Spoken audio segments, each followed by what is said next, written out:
With just a few weeks to go until the presidential election, Donald Trump is doing everything within his power to get his message across to his supporters, especially those who wait on his every word on Twitter.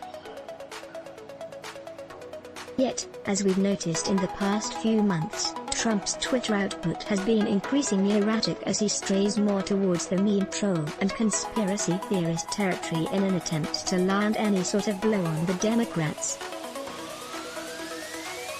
Tuesday was no exception for the president, as he shared no more than 96 tweets, most of them retweets, which ranged from support for him to offensive memes and even dangerous conspiracy theories. You can see all of these tweets on the Trump Twitter archive.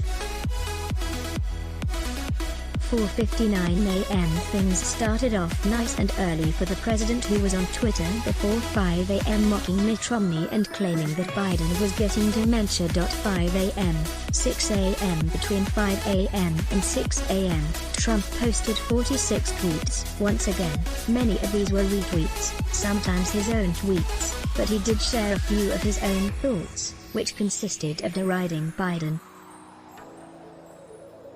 He also shared a tweet telling Kanye West to drop his bid for presidency and get behind Trump. Here are a few highlights or lowlights, you be the judge. Trump also retweeted this account, which has just 360 followers. He also paid tribute to his cool friend, Mike Pence. Yes, he did share a video of himself dancing to the Village People. Trump's most controversial tweet of the day came during this early morning flurry, where he tweeted renowned political scholar Oscar the Midnight Rider, who shared a completely baseless story that claimed Biden and Obama may have had SEAL Team 6 killed. The account has since been suspended. 6 a.m. to 7 am, a much quieter hour here, as he posted just 9 tweets. In one, he retweeted Fox News anchor Greg Gutfeld, who lambasted journalists for criticizing Trump. Another tweet saw him thank right-wing commentator Dan Bongino and praise him and conservative website Breitbart for their work, but also took aim at Fox News, the NBA and Drudge Report, a U.S. news aggregator website. He also appealed to California voters and said that they would witness the greatest comeback of them all if they backed him. 7 a.m., 8 a.m. Just 2 tweets from the president here. Firstly, a word of sympathy for the residents of Lake Charles, Louisiana, which has been hit by Hurricane Delta.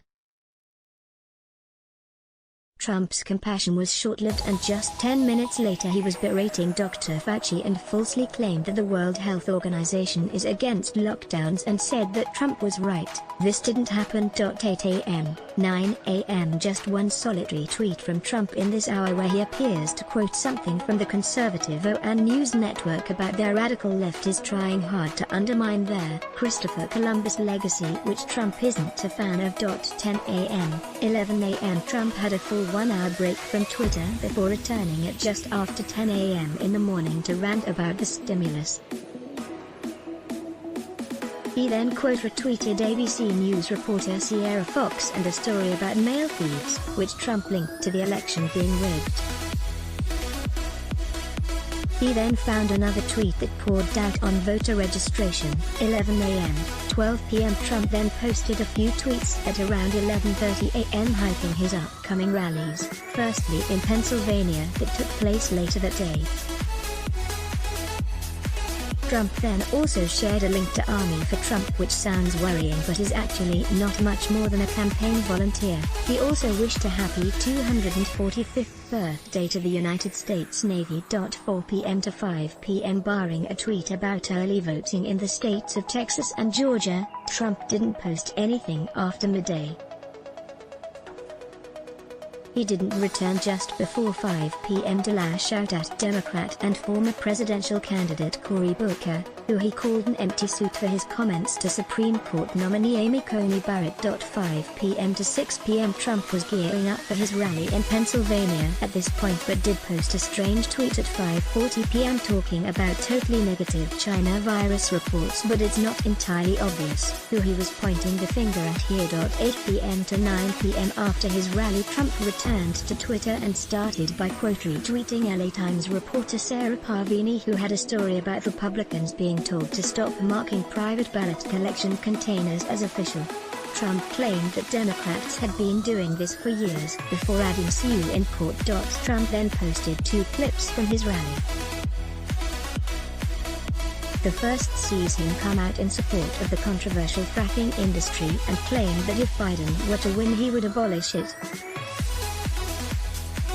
He later added that if Biden wins, China wins. At 8:50 he posted a pretty offensive meme about Joe Biden which depicted the Democrat as a resident of a care home, which not only insults his opponent but the many elderly people in those facilities who have been hit worse by COVID-19 this year. 9 p.m. to 10 p.m. Trump retweets a speech from UFC fighter Jorge Masvidal, who is of Cuban and Peruvian heritage, who is a Trump supporter and believes that Biden will destroy the greatest country the world has ever seen. 10 p.m. to 11 p.m. Trump then had a bit of flurry between 10 and 11 p.m., posting 11 tweets, the first of which was a quote retweet from the National Fraternal Order of Police, who called Trump the most outspoken supporter of the police. At 10:24 he retweeted a baseless video claiming that the death of Osama bin Laden was a trophy kill organized by the Obama administration.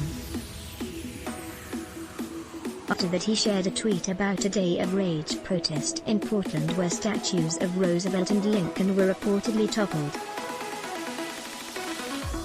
At 10:27 he retweeted a Breitbart story about Facebook suspending the account of former U.S. Marine Corps Sergeant John Tegan, who is now a conservative activist. At 10:31 he shared a GIF of a fatal shooting in Denver, Colorado on Saturday that was photographed by Helen H. Richardson of the Denver Post.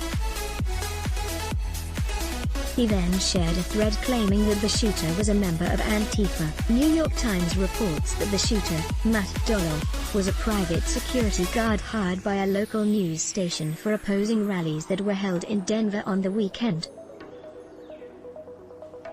Just a few minutes after sharing information about a very sensitive story, he shared a video for Laura Ingraham's Fox News show which questioned the lockdown methods in European countries and praised the economic recovery that Trump had instigated in the US.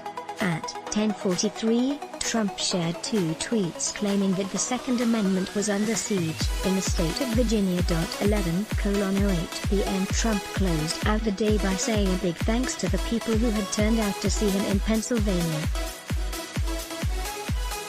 12:31 p.m. Trump wasn't quite done ever and before he went off to bed, tweeted the exact same speech from Jorge Masvidal that he had already shared just a few hours before. And that was another normal day on Twitter for the most powerful man in the world. Let's block ads. Why? Show your love for him. Click the link in description. Thanks for watching.